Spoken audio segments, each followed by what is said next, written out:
Hello दोस्तों, नमस्कार। मैं Jaya Sisodia grade plus academy में आपका हार्दिक अभिनंदन एवं स्वागत करती हूँ।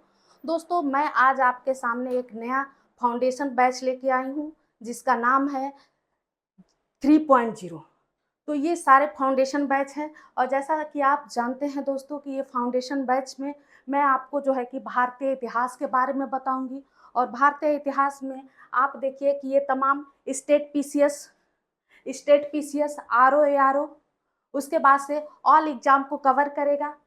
इसके बाद इनमें जो है कि डेप्थ टॉपिक डिस्कशन होंगे आपके लिए, chapter wise exam oriental point होंगे।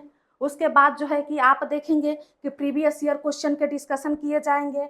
ऑल नोट्स जो है कि आपको पीडीएफ में दिए जाएंगे और प्रॉब्लम सॉल्व भी होंगे। तो दोस्तों, आपको भारतीय इतिहास में पढ़ाने जा रही हूँ। तो भारतीय इतिहास जैसा कि आप जानते हैं कि स्टेट पीसीएस, चाहे वो यूपी पीसीएस हो, चाहे बिहार पीसीएस हो, या झारखंड हो, या एमपी पीसीएस हो, जितने भी स्टेट में पीसीएस के एग्जाम होते हैं उसमें इतिहास का वेटेज सबसे ज़्यादा होता है। तो हम आपके सामने जो है कि इतिहास के क्वेश्चन और उसके ऑल चैप्टर को लेके डिस्कस करेंगे। तो यहीं से हम आपकी शुरुआत करते हैं। तो आइए, आप जानते हैं कि सामान्य अध्ययन में सबसे ज़्यादा जो महत्वपूर्ण सिलेबस है आपका इतिहास है। तो इतिहास को हम यहाँ से पढ़ना शुरू करते हैं। तो देखिए, हम जो पढ़ेंगे दोस्तों भारतीय इतिहास। भारतीय इतिहास, तो भारतीय इतिहास जो है कि सामान्य अध्ययन का विषय है। सामान्य अध्ययन, सामान्य अध्ययन में सबसे बड़ा पोर्शन है भारतीय इतिहास। भारतीय इतिहास, भारतीय इतिहास, इतिहास। तो इसके हम पाठ्यक्रम को डिस्कस करेंगे। पाठ्यक्रम को डिस्कस करेंगे, क्या क्या पाठ्यक्रम है, क्या क्या सिलेबस है।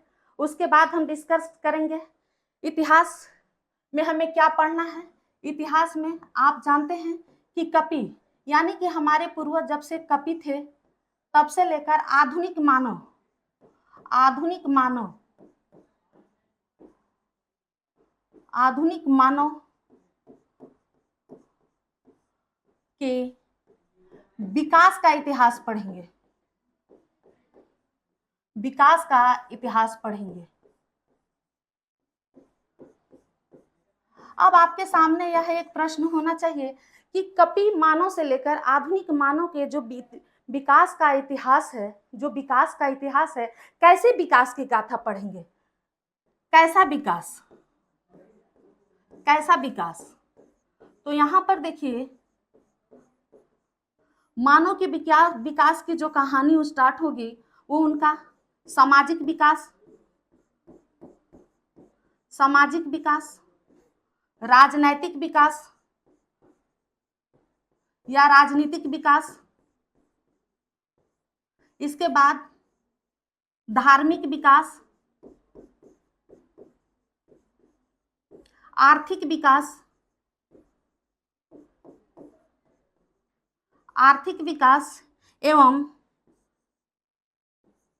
सांस्कृतिक विकास के बारे में पढ़ेंगे। सांस्कृतिक विकास के बारे में पढ़ेंगे। इतिहास में हमें जो पढ़ना है वो कपि से लेकर आधुनिक मानव के विकास की के धारा को हम पढ़ेंगे। तो यहाँ पर क्वेश्चन ये है कि कैसे विकास का, तो मानव के सामाजिक विकास, राजनीतिक विकास, धार्मिक विकास, आर्थिक विकास एवं सांस्कृतिक विकास के बारे में पढ़ेंगे। सांस्कृतिक विकास के बारे में पढ़ेंगे दोस्तों। उसके बाद हम ये जानेंगे कि यहाँ पर आप देख रहे हैं कि क्वेश्चनों की प्रकृति बार बार बदल रही है। नेचर ऑफ क्वेश्चन कैसे होंगे, तो जो मैं आपको पढ़ाऊंगी उसमें सबसे पहले ये देखना है कि क्वेश्चन के प्रकृति क्या होंगे। क्वेश्चन के प्रकृति क्या होंगे, नेचर ऑफ क्वेश्चन, क्योंकि इनको जानने के बाद ही मैं क्लास स्टार्ट करूंगी। Nature of question,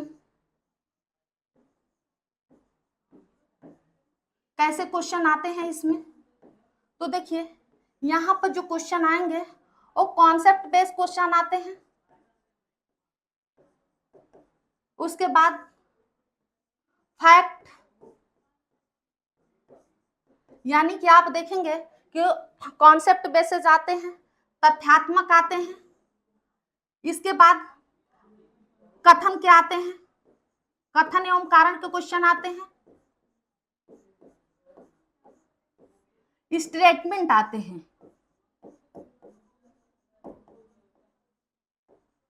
statement type के क्वेश्चन आते हैं। यानी कि कोई भी टॉपिक जो पढ़ेंगे उसका बेस्ड क्या होगा, यानी मल्टी डायमेंशनल हम पढ़ेंगे। कैसे पढ़ेंगे? मल्टी डायमेंशनल पढ़ेंगे, कॉन्सेप्ट बेस्ड पढ़ेंगे, उसके फैक्ट्स देखेंगे, उसके बाद कथन कारण, स्टेटमेंट। जैसे क्वेश्चन स्टेटमेंट टाइप के आते हैं, वो क्वेश्चन पूछे कैसे जाते हैं, मेरे शरीर पे किया गया एक एक प्रहार ब्रिटिश साम्राज्य के ताबूत में कील साबित होगा। यह बात किसने कही थी? ठीक, इस टाइप के कथन, ए सही है, आर गलत है, या ए आर दोनों सही है, या ए और आर की व्याख्या करता है या नहीं करता है, कथन और कारण के क्वेश्चन आएंगे। ठीक, फैक्ट बेस्ड जो क्वेश्चन होंगे वो क्वेश्चन कैसे आते हैं? वो क्वेश्चन आते हैं कि पाटलिपुत्र की स्थापना किसने की थी। दूसरा, इसमें अगर थोड़ा सा नेचर चेंज कर दिया तो यह पूछा जाएगा कि पाटलिपुत्र की स्थापना तो उदयभद्र ने की थी, लेकिन पाटलिपुत्र की स्थापना का विचार सबसे पहले किसके मन में आया था? ये क्वेश्चन आएंगे। कुछ कॉन्सेप्ट अगर आपके क्लियर रहते हैं तो आजकल देखिए कि कॉन्सेप्ट बेस्ड क्वेश्चन आते हैं, तो कुछ ऐसे क्वेश्चन होते हैं जो नए नए कॉन्सेप्ट, नए नए अवधारणाओं से स्टेट पीसीएस में बनाए जाते हैं, और यह क्वेश्चन जो है कि काफी इंपॉर्टेंट होते हैं। तो ये क्वेश्चन का क्या हो गया? नेचर हो गया, नेचर हो गया। तो यहाँ पर अब हमें जो दूसरा प्रश्न है कि पढ़ना कैसे है, इसको पढ़ना कैसे है, इतिहास को हमें पढ़ना कैसे है। तो देखिए, जो हम अध्ययन करेंगे वो मल्टी डायमेंशनल करेंगे, बहुआयामी अध्ययन करेंगे किसी भी चैप्टर का, बहुआयामी, बहुआयामी अध्ययन करेंगे।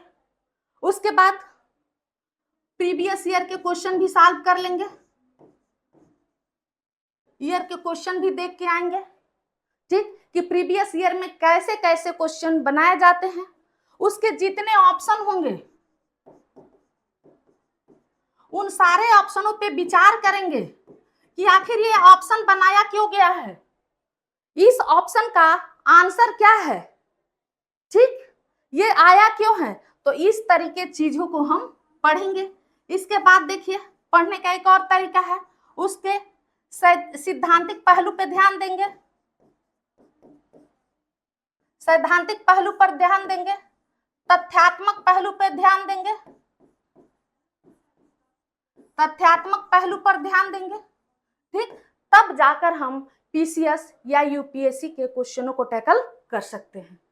तो इस तरह जो है कि हमारा पढ़ने का जो तरीका होगा दोस्तों, जितने मैं तरीके बताई हूँ इस तरीके से आप लोग पढ़ के आइएगा। दूसरी बात यह है कि कोई भी चैप्टर मैं पढ़ाऊं उसके क्वेश्चन को, आंसर को भले मत देखिए, लेकिन भी किसी भी प्रैक्टिस सेट से आप उसके क्वेश्चन को देख लीजिए, उससे आपको ये आइडिया लग जाएगा कि जो चैप्टर हम पढ़ाने जा रहे हैं या पढ़ रहे हैं, उससे जहां भी वो फैक्ट्स आएंगे वो सारे फैक्ट्स जो है कि इंपॉर्टेंट होंगे। तो ये सारी चीजें हमें देखना है।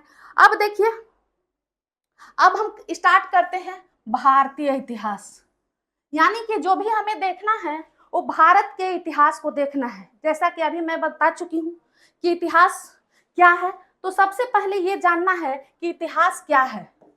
इतिहास क्या है, तो यहाँ देखिए एक शब्द है, वास्तव में या निश्चित ही किसी घटना का घटित होना क्या कहलाता है? इतिहास कहलाता है। यानी कि आप देख रहे हैं कि निश्चित ही या वास्तव में किसी घटना की घटित होना क्या कहलाएगा? इतिहास कहलाएगा। क्या सभी घटनाएं इतिहास है?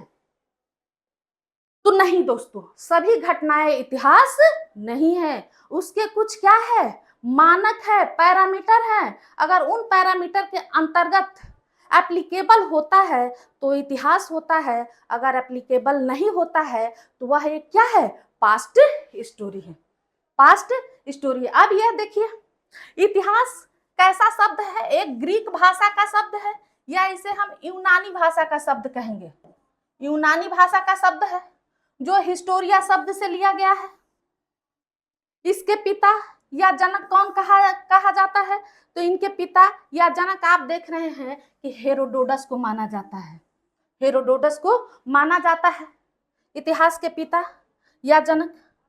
अब आगे देखिए,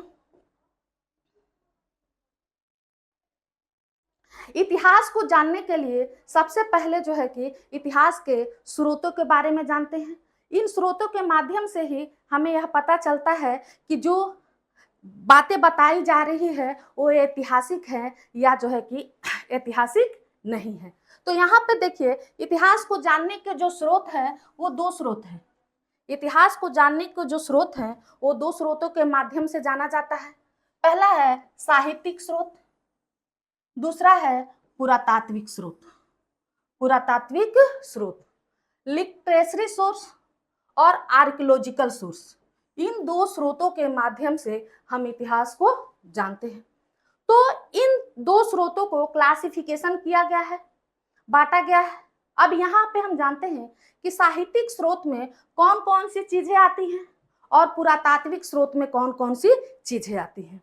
तो सबसे पहले देखिए, साहित्यिक स्रोत, यानी कि साहित्यिक स्रोत में धार्मिक स्रोत, गैर धार्मिक स्रोत और विदेशी यात्राओं का विवरण या विदेशी यात्रियों का विवरण। यहाँ पे देखिए religion source, non religion source और फॉरेन ट्रेवलर स्टेटमेंट को जो है कि साहित्यिक स्रोत माना गया है।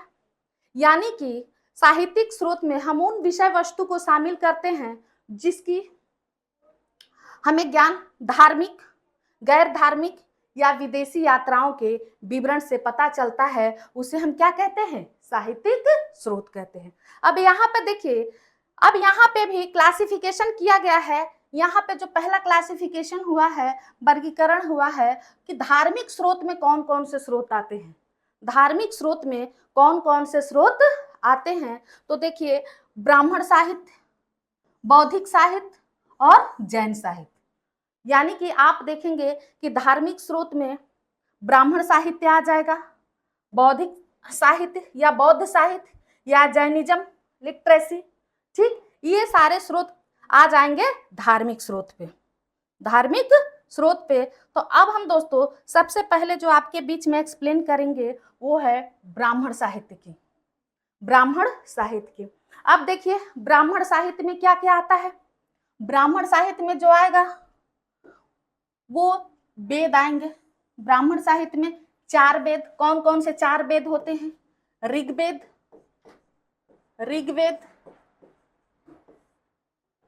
सामवेद, सामवेद, यजुर्वेद, यजुर्वेद और अथर्ववेद, अथर्ववेद।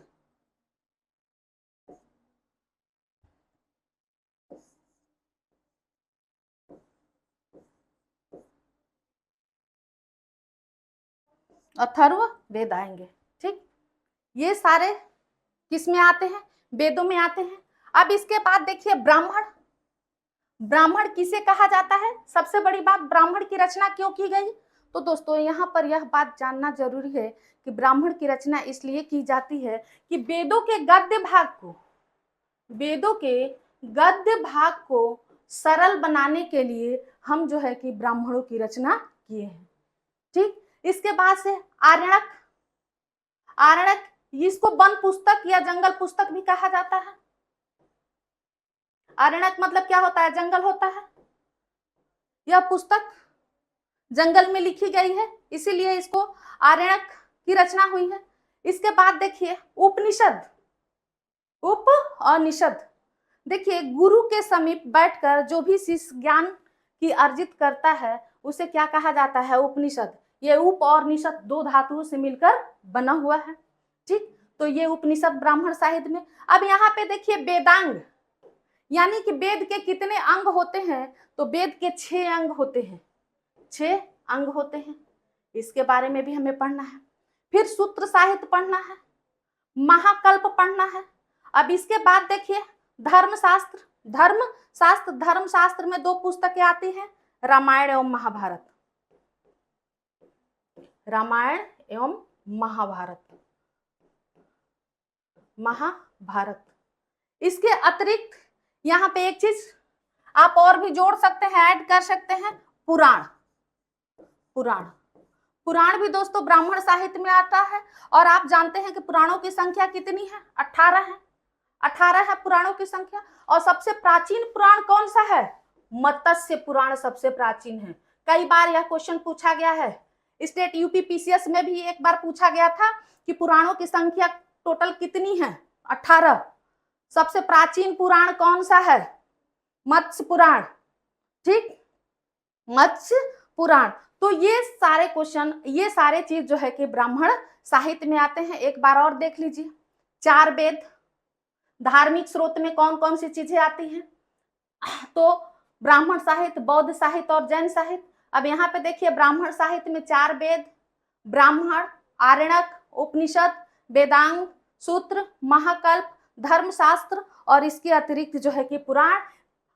ये सब किस में आते हैं, ब्राह्मण साहित्य में आते हैं। अब नेक्स्ट आते हैं बौद्ध साहित्य।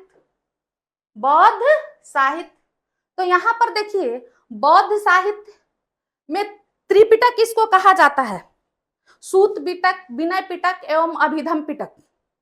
इसको क्या कहा जाता है, त्रिपिटक कहा जाता है। यह बौद्ध साहित्य है। इसमें महात्मा बुद्ध की शिक्षाओं को एक्सप्लेन किया गया है। ठीक, इसके बाद देखिए विनय पिटक में महात्मा बुद्ध के नियम का वर्णन किया गया है। उनके जो रूल्स है वो किस में दिए गए हैं, विनय पिटक में।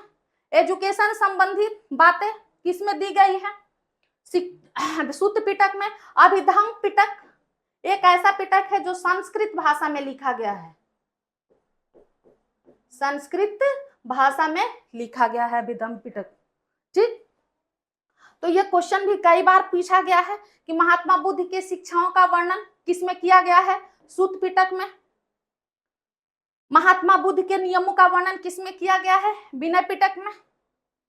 अभिधम पिटक महात्मा बुद्ध का कौन सा ऐसा पिटक है या कौन सी ऐसी पुस्तक है जो संस्कृत भाषा में लिखी गई है, तो अभिधम पिटक। तो ये बौद्ध साहित्य है। अब इसके बाद आप देखिए इसमें महात्मा बुद्ध के बारे में ही बताया गया है। अब देखिए जैन साहित्य में क्या क्या आता है, तो जैन साहित्य में आगम आता है, उसके बाद से पुब्बो आता है, उसके बाद से महावीर स्वामी, और महावीर स्वामी को लेकर 24 तीर्थंकर, यानी कि इसमें जैन साहित्य में आगम, पुब्बो और 24 तीर्थंकरों का एक्सप्लेन किया गया है। और आप जानते हैं कि सबसे पहले तीर्थंकर इनके ऋषभ देव थे। कई बार पूछा गया है कि सबसे पहले तीर्थंकर कौन थे, ऋषभ देव।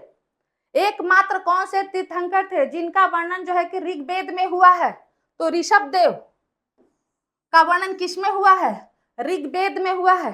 ठीक, उसके बाद नेक्स्ट तीर्थंकर यानी कि 24वें तीर्थंकर महावीर स्वामी हैं, महावीर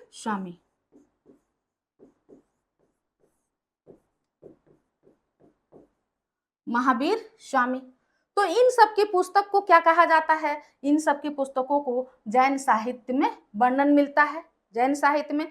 तो जब हम धार्मिक आंदोलन के बारे में पढ़ेंगे दोस्तों, तब यहाँ पे जैन धर्म को पढ़ेंगे, और जैन धर्म को पढ़ेंगे तो वहीं पे आप हम 24 तीर्थंकरों को देखेंगे। अब नेक्स्ट आइए,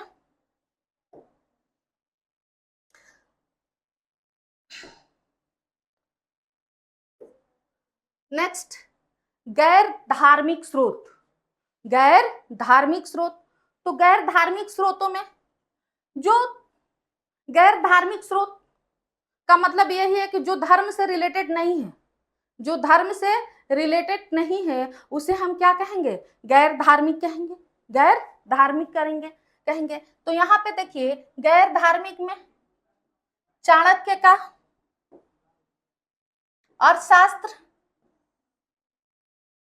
अर्थशास्त्र, इनका और नाम विष्णुगुप्त भी है, विष्णुगुप्त है। नेक्स्ट कौटिल्य है। इसके बाद दोस्तों ये अर्थशास्त्र, कौटिल्य का अर्थशास्त्र देखने में तो समझता है कि लगता है कि इकोनॉमी के बारे में, ये इकोनॉमिक्स के बारे में बताया गया है, लेकिन वास्तव में इसका विषय वस्तु राजनीति है, राजनीतिक।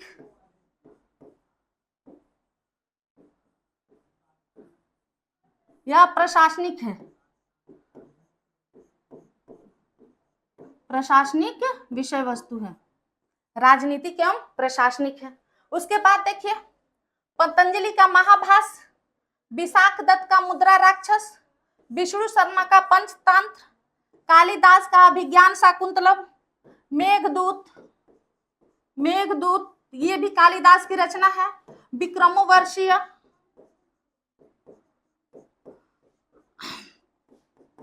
विक्रमोर्वशीय, मेघदूत, ठीक, ये सब तमाम जो है कि पुस्तकें कालिदास की हैं। उसके बाद से पाणिनि की अष्टाध्यायी, ये सब जो है कि पुस्तकें, इसके अतिरिक्त भी बहुत सारी पुस्तकें हैं जो गैर धार्मिक हैं, इसके अतिरिक्त भी बहुत सारी पुस्तकें हैं जो गैर धार्मिक है। तो यहाँ पे देखिए कि यानी कि गैर धार्मिक पुस्तक। अब नेक्स्ट आइए, नेक्स्ट विदेशी यात्राओं के वर्णन, विदेशी यात्राओं के वर्णन, यानी कि आप देखेंगे कि जो फॉरेनर ट्रेवलर स्टेटमेंट देंगे उनके बारे में भी हमें इतिहास की जानकारी मिलती है। पहले ही हम बता चुके हैं, एक बार ध्यान से सुन लीजिए, धार्मिक स्रोत से जो हमें इंफॉर्मेशन मिलता है, गैर धार्मिक स्रोत से जो हमें सूचनाएं प्रदान होती हैं, और विदेशी यात्रियों के विवरण से जो हमें सूचनाएं प्राप्त होती है। यानी कि धार्मिक, गैर धार्मिक और विदेशी यात्राओं के विवरण से जो सूचनाएं हमें प्राप्त होती है उसे हम क्या कहते हैं, उसे हम इतिहास कहते हैं। तो यहाँ पर देखिए विदेशी यात्राओं को 3 पार्ट में डिवाइड किया गया है। कौन सा? यूनानी यात्री, चीनी यात्री और मुस्लिम यात्री, ठीक। तो दोस्तों यहाँ पे यूनानी यात्रियों के बारे में अगर हम जानना चाहेंगे तो देखिए टेसियस यूनानी यात्री, हेरोडोटस जिसे हम आप जानते हैं कि इतिहास का पिता, निरियाकस, उसके बाद से अरिस्टोबुलस, इन तमाम यूनानी यात्रियों के विवरण से भी हमें ऐतिहासिक स्रोत प्राप्त होते हैं, ऐतिहासिक स्रोत प्राप्त होते हैं।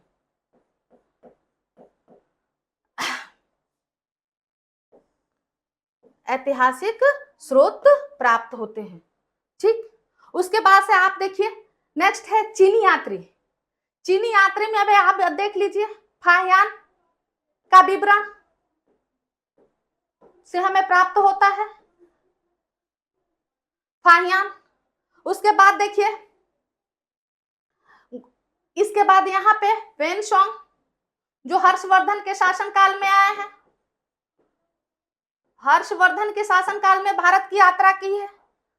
सुंगयुंग, इति सिंह और भी चीनी यात्री हैं, लेकिन आप एक मोटा मोटी जान जाइए कि फाहियान, वेनसोंग, सुंगयुंग, इति सिंह। अच्छा, एक क्वेश्चन बहुत प्यारा सा पूछा गया है PCS, Uttar Pradesh state PCS में, कि चीनी यात्रियों ने भारत को किस नाम से जाना है।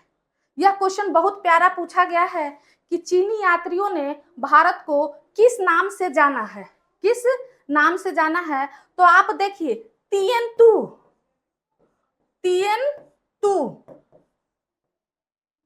नाम से ये भारत को जानते हैं।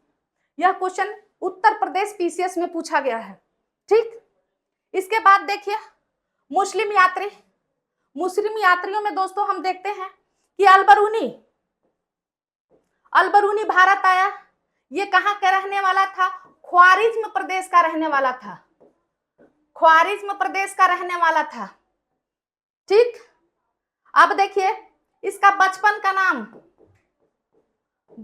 नाम अब्बू रेहान था, अब्बू रेहान था। यानी कि बचपन का नाम कई बार इसका पूछा गया है। इसके बचपन का नाम क्या है? अब्बू रेहान। इनकी पुस्तक है किताब उल हिंद, किताब उल हिंद,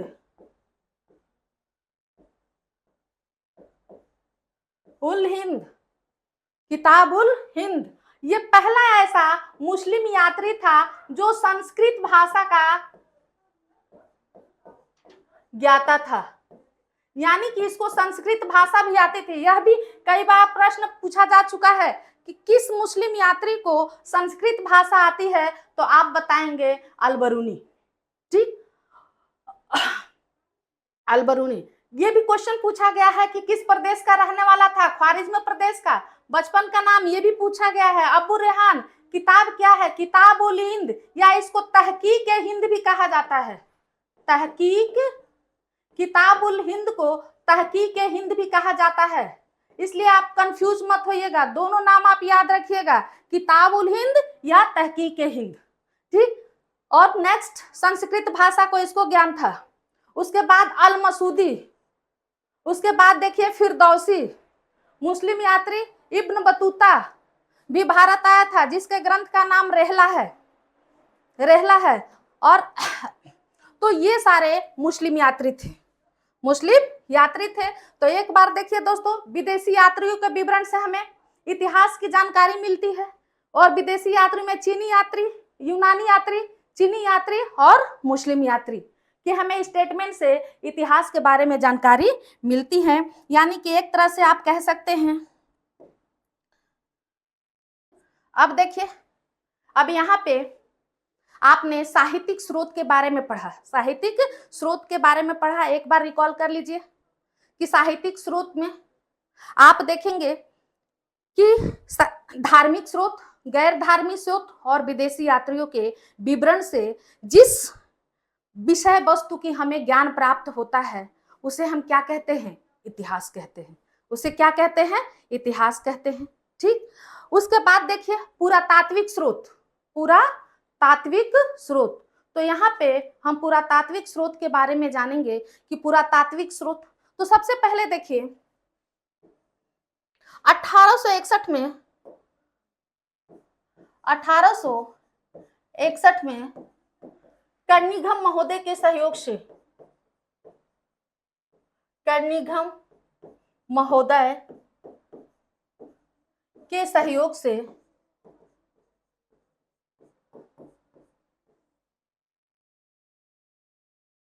लॉर्ड कैनिंग के काल में पुरातत्व विभाग की स्थापना हुई थी।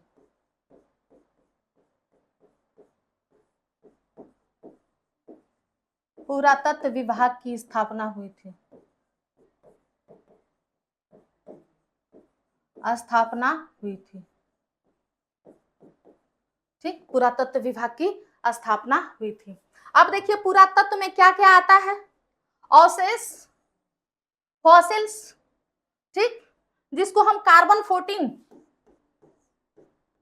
के तहत ज्ञात करते हैं। यानी कि कई बार पूछा गया है कि जीवाश्मों की आयु का पता किसके माध्यम से लगाते हैं? तो जीवाश्मों की आयु का पता जो है कि हम कार्बन डेटिंग के आधार पर, यानी कि कार्बन 14 के आधार पर लगाते हैं, कार्बन 14 के आधार पर लगाते हैं।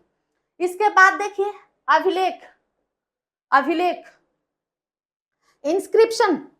ठीक, अब देखिए जो आप जानते हैं कि सबसे प्रसिद्ध अभिलेख अशोक के अभिलेख है, अशोक के अभिलेख है, अशोक के अभिलेख, अभिलेख जिसमें किसी भी शासन के प्रशासनिक और राजनीतिक और उनके आदेशों के विषय वस्तु के बारे में हमें जानकारी मिलती है तो किसके माध्यम से मिलती है? अभिलेखों के माध्यम से मिलती है। अब यहाँ पर सबसे बड़ी देखने वाली बात यह है कि जो अशोक के अभिलेख हैं वो 3 प्रकार से हैं, 3 प्रकार के हैं, ठीक, अशोक के अभिलेख। अब सबसे बड़ी बात कि अभिलेखों को खोजा किसने था? तो 1750 में टी पैंथर नामक व्यक्ति ने सबसे पहले अशोक के अभिलेखों को देखा था। पढ़ने में 1837 में सफलता प्राप्त हुई। 1837 में पढ़ने में सफलता प्राप्त किसने की थी? विलियम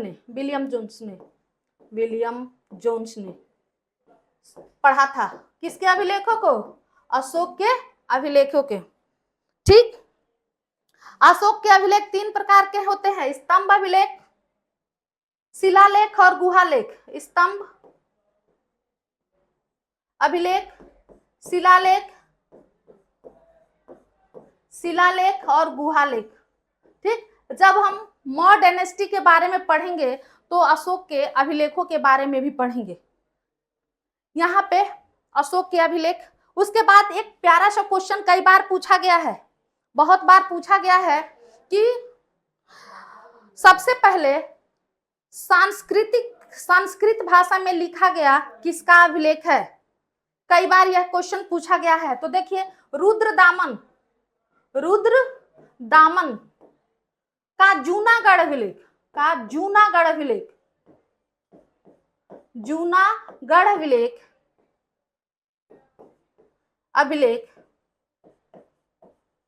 संस्कृत भाषा में लिखा गया है। किस भाषा में लिखा गया है? संस्कृत भाषा में लिखा गया है। यह भी क्वेश्चन पूछा गया है, संस्कृत भाषा में लिखा गया है, ठीक। इन सब से भी हमें इतिहास की जानकारी मिलती है। उसके बाद से कॉइन्स यानी सिक्के की भी जानकारी हमें मिलती है। चंद्र प्रकार के सिक्के, सूर्य प्रकार के सिक्के, आहत सिक्के, पंचमार सिक्के, रामसीय प्रकार के सिक्के क्वेश्चन में पूछा गया है, जहांगीरी सिक्के, बीणा बजाते हुए सिक्के, अश्वमेधकर्ता सिक्के, ये सब जो है कि सिक्के जारी किए गए हैं, ठीक। तो सिक्कों से भी हमें उस शासन काल की जानकारी मिलती है। जैसे बहुत बार क्वेश्चन पूछा गया है कि किसके शासन काल में शीशे के सिक्के चलाए गए हैं? शीशे के सिक्के चलाए गए हैं, यह भी क्वेश्चन पूछा गया है। सबसे पहले सोने के सिक्के किसने चलाए थे? यह भी क्वेश्चन पूछा गया है। किसके शासन काल में सर्वाधिक मात्रा में चांदी के सिक्के प्राप्त हुए हैं? ये भी क्वेश्चन पूछे गए हैं। तो सिक्कों से भी हमें उस शासक के सामाजिक और आर्थिक व्यवस्थाओं की जानकारी मिलती है, ठीक। सामाजिक और आर्थिक व्यवस्थाओं की जानकारी मिलती है। तो यहाँ पे भी अलग अलग प्रकार के सिक्के मिले हैं, तो जिसके माध्यम से इतिहास को जाना जाता है। उसके अतिरिक्त स्मारक से भी हम इतिहास को जानते हैं, मोहरों से भी जानते हैं, मूर्तियों से भी। जैसे बहुत प्रसिद्ध मूर्ति मिली है, नृत्य करती हुई मूर्ति कहाँ मिली है? सिंधु घाटी सभ्यता में मिली है। या नटराज की मूर्ति कहाँ मिली है? तो ये सब सारे गंधार शैली की मूर्ति, वेसर शैली की मूर्ति, नागर शैली की मूर्ति, ठीक, मथुरा। तो इस तरह से क्वेश्चन बहुत बार पूछे गए हैं दोस्तों। तो यहाँ से भी हमें मूर्तियों से जानकारी मिलती है। इसके अतिरिक्त कला यहाँ पे रहे तो ज्यादा अच्छा है। चित्रकला, स्थापत्य कला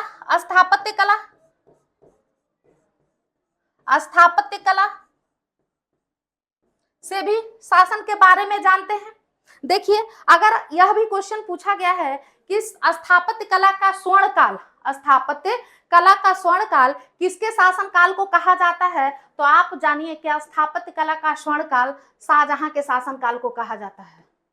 शाहजहां के शासन काल को कहा जाता है, ठीक। वहां से भी उसके बाद स्थापत्य के आधार पे भी हम बहुत सारे इतिहास को जानते हैं, किसने क्या बनवाया, ठीक। उसके बाद चित्रकला का स्वर्ण काल जहांगीर के शासन को कहा गया है।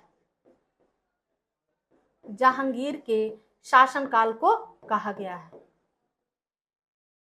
शासनकाल को कहा गया है। तो यहाँ पे देखिए पुरातात्विक स्रोत में अवशेष, अभिलेख, सिक्के, स्मारक, मोहरे, मूर्तियां, चित्रकला, स्थापत्य कला से जो हमें जानकारी मिलती है उसे हम क्या कहते हैं? पुरातात्विक स्रोत कहते हैं। और पुरातात्विक स्रोत के माध्यम से किसको हम जानते हैं? इतिहास को जानते हैं। ठीक, यहाँ पे देखिए ये अभिलेख है, ये सिक्के हैं, ये मूर्तियां हैं, स्मारक और भवन है, चित्रकला है। तो इससे हम किसको जानते हैं? इससे हम जो है कि इतिहास को जानने की कोशिश करते हैं। दोस्तों, तो अब आप जानते हैं कि इतिहास, अगर आप देखिए मतलब कि जो साहित्यिक स्रोत, पुरातात्विक स्रोत से जिन वस्तुओं की हमें जानकारी प्राप्त होती है वह इतिहास होता है। वह क्या होता है? इतिहास होता है। अगर इन वस्तुओं में कोई भी इंफॉर्मेशन या सूचनाएं नहीं मिलती है तो वो क्या कहलाती है? एक पास्ट स्टोरी कहलाती है। तो आज आप देखिए, आज आपने जाना कि इतिहास किसे कहा जाता है, इतिहास का स्रोत क्या है। अब कल जो मैं आपको बताऊंगी को कल मैं इसके पाठ्यक्रम को डिस्कस करूंगी। कल मैं इसके पाठ्यक्रम को डिस्कस करूंगी कि इतिहास को हम 3 भागों में बांटते हैं। भारतीय इतिहास को 3 भागों में पढ़ना है। कौन कौन से? प्राचीन इतिहास, मध्यकालीन इतिहास और आधुनिक इतिहास। तो प्राचीन इतिहास में आपका पाठ्यक्रम क्या है? मध्यकालीन इतिहास को कैसे पढ़ेंगे और आधुनिक इतिहास को हम कैसे पढ़ेंगे। तो ये सारी चीजें हमें जो है कि कल देखेंगे। तो दोस्तों, उम्मीद है कि आप जो है कि एक बार फिर से रिवीजन कर लेंगे और कल पढ़ के आएंगे। तो मैं इसी के साथ अपने शब्द बिंदु को विराम देती हूँ। नमस्कार दोस्तों, जय हिंद।